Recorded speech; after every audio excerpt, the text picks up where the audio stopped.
اور ان سب کا مقصد یہ تھا کہ انہیں ان کی مدت ملازمت میں توسیع مل سکے۔ سابق وزیر اعظم نے کہا کہ جنرل باجوہ یہ بات سمجھنے سے قاصر رہے کہ ان کے اقدامات کا جمہوریت اور پاکستان پر کتنا اثر پڑے گا۔ اب آپ سے میں نے جو عرض کیا تھا کہ اس میں جو ہینا پرویز بٹ کا موقف تھا وہ یہ تھا کہ انہوں نے کہا کہ یہ پیڈ انٹرویو ہے، چونکہ صحافی نے اپنی ویب سائٹ پر لکھا ہوا تھا کہ یہ پیڈ انٹرویو ہے، تو اس پر مسلم لیگ نون کی رہنما ہینا پرویز بٹ نے اس بنیاد پر الزام عائد کیا کہ مہدی حسن کا یہ انٹرویو پیسے لے کر شائع کیا گیا ہے۔ سماجی رابطے کے پلیٹ فارم ایکس پر ایک پوسٹ میں انہوں نے ویب سائٹ پر شائع انٹرویو کی تصویر شائع کرتے ہوئے لکھا، پیسے لو انٹرویو دو۔ اس پر صحافی مہدی حسن نے ہینا پرویز بٹ کی پوسٹ کے جواب میں لکھا کہ بہت انٹرسٹنگ ہے، بہت زبردست اس نے ان کو جواب دیا جس جواب کی یہ مستحق تھیں۔ صحافی نے لکھا کہ برسر اقتدار جماعت سے تعلق رکھنے والی یہ پاکستانی سیاستدان سازشی تھیوری پیش کر رہی ہیں کہ مجھے عمران خان کا انٹرویو کرنے کے لیے ادائیگی کی گئی۔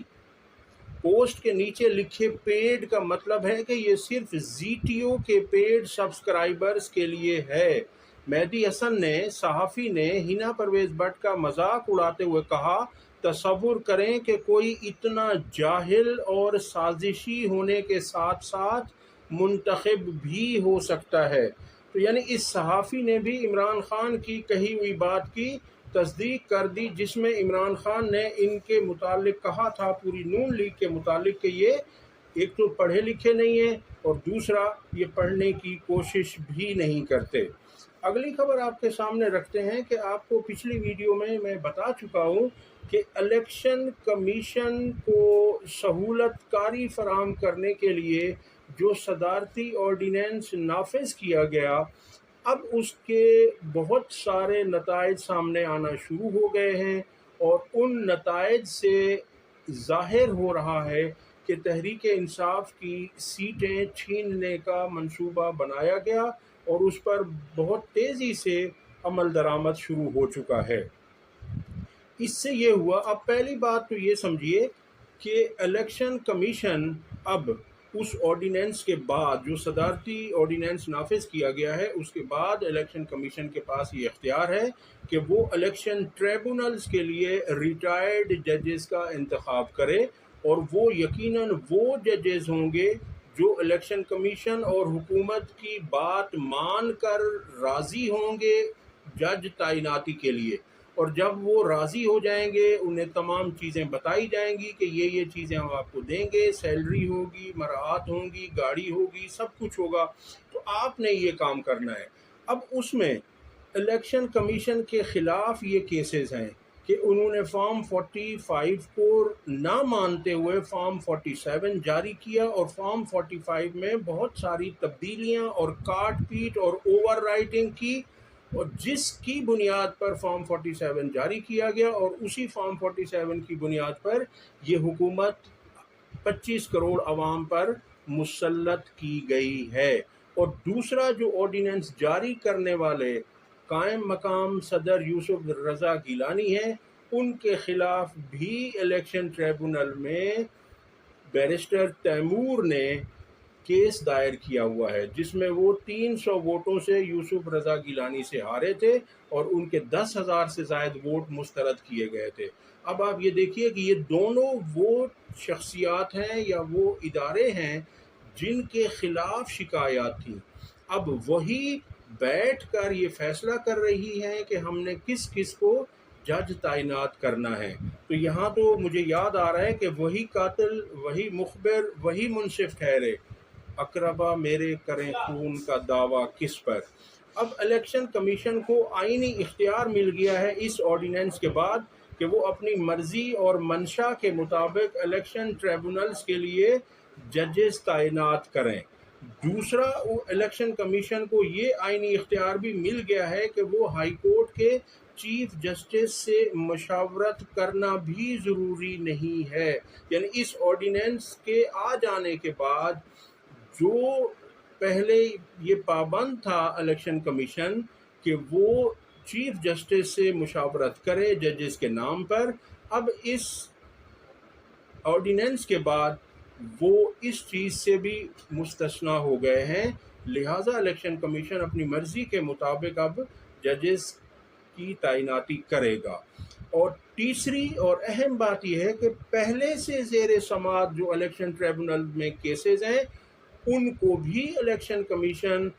وہاں سے ٹرانسفر کروا کے کسی بھی مرضی کے الیکشن ٹریبونل میں ٹرانسفر کر سکتا ہے. اس سے ظاہر یہ ہو رہا ہے اور یہ اس چیز کی واضح نشاندہی ہے کہ جو اسلام آباد ہائی کورٹ میں اسلام آباد کی 3 قومی اسمبلی کی سیٹوں کا معاملہ جسٹس طارق جہانگیری سماعت کر رہے تھے،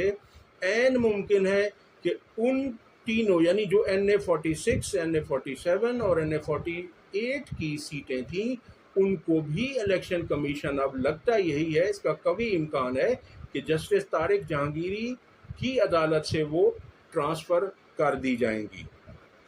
تو یہ اس طرح کی یعنی یہ مکمل طور پر کوشش کی جا رہی ہے کہ اس حکومت کو زبردستی دھونس دھاندلی کے ذریعے جیسے مسلط کیا گیا تھا اسے مزید عرصے تک بھی اسی طرح مسلط کیا جائے. عوام چیختی رہے، عوام جو کچھ بھی کرے، احتجاج کرے، چیخے، چلائے، روئے، پٹے، اس حکومت کو کوئی سروکار نہیں ہے. دوسری طرف انہی حکمران جماعتوں کے کچھ لیڈران جن میں خواجہ سعد رفیق ہیں، مولا بخش چانڈیو ہیں اور رضا ربانی ہیں، وہ ان آرڈیننسز کی مخالفت بھی کر رہے ہیں. ان کا کہنا ہے کہ یہ آرڈیننس جائز نہیں ہے، یہ نہیں لائے جانے چاہیے تھے. اگلی خبر آپ کے سامنے رکھتے ہیں کہ جو پنجاب حکومت نے بانی تحریک انصاف عمران خان کے خلاف سنگین کیسز کی تیاری شروع کر دی تھی، اس کے خلاف تحریک انصاف نے لاہور ہائی کورٹ میں انہیں چیلنج کر دیا ہے. لاہور ہائی کورٹ میں عمران خان نے لطیف خان کھوسہ کی مدد سے پٹیشن دائر کی ہے جس میں پنجاب حکومت کے اس اقدام کو چیلنج کیا گیا ہے. اب دیکھتے ہیں کہ کیا ہوتا ہے اس میں. اگلی خبر آپ کے سامنے رکھتے ہیں کہ کل جو عدت میں نکاح کا کیس تھا اسلام آباد کی سیشن عدالت میں جج شاہ رخ ارجمند نے اس کیس کو اسلام آباد ہائی کورٹ میں ٹرانسفر کر دیا. اب یہ آپ دیکھیے کہ کتنا بڑا ظلم ہے کہ اس اسٹیج پر جا کر جب فیصلہ محفوظ ہو جاتا ہے تو جج کسی بھی کیس کو کسی دوسری عدالت میں ٹرانسفر نہیں کر سکتا. اگر ٹرانسفر کرنا ہی تھا تو جب خاور فرید مانیکا نے پہلے اس جج صاحب پر اعتراض عائد کیا تھا تو اس کیس کو اسی وقت ٹرانسفر کر دیا جاتا اور وقت بچ جاتا. اس وقت جج صاحب نے کیس کو ٹرانسفر نہیں کیا اور خاور مانیکا کی اپلیکیشن کو رد کر دیا، مسترد کر دیا، ریجیکٹ کر دیا. اور اب عین وقت پر جب فیصلہ سنانا تھا اور تحریک انصاف کے لوگ فیصلہ سننے کے لیے عدالت میں موجود تھے تو اچانک جج صاحب نے یہ فیصلہ کیا جو غیر متوقع تھا، غیر منصفانہ تھا اور یہ خلاف قانون تھا. اسے اٹھا کر اس کیس کو یعنی اتنا ٹائم ویسٹ کرنے کی کیا ضرورت تھی؟ اگر جج صاحب نے اس کیس کو ٹرانسفر ہی کرنا تھا تو اس وقت کر دیا ہوتا. اب تو سارا کچھ ہو چکا ہے، گواہیاں ہو چکی ہیں، جرح ہو چکی ہے، جتنے لوگ تھے سب اس میں آ چکے ہیں، ان کی سماعت ہو چکی ہے اور اب اینڈ ٹائم پر جا کر اسے ٹرانسفر کر دیا گیا ہے. تو یہ سب ہماری تو سمجھ سے باہر ہے. اب تک کے لیے اتنا ہی، اگلی ویڈیو تک اللہ حافظ.